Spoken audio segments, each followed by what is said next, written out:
Hello everyone and welcome back to another video from Apps Tech Academy. In this video, I'm going to show you how to log out from your account on Gimkit. So let's get started right away. Now, if you have not logged out from your account on Gimkit, then first of all, open up the web browser within which you have not logged out. Then in the address bar, type in gimkit.com and then press enter. You will now be taken into the official Gimkit website. You will end up within your home page, from which, in order to log out, click on the Me icon at the top right corner. You will then see the Logout button. Go ahead and click on it. And now you will be logged out from your account right away.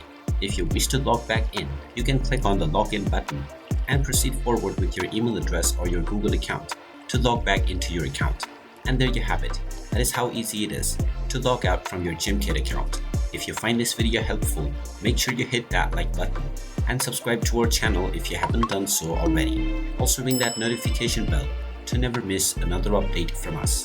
Thank you for watching and I will see you again in the next video.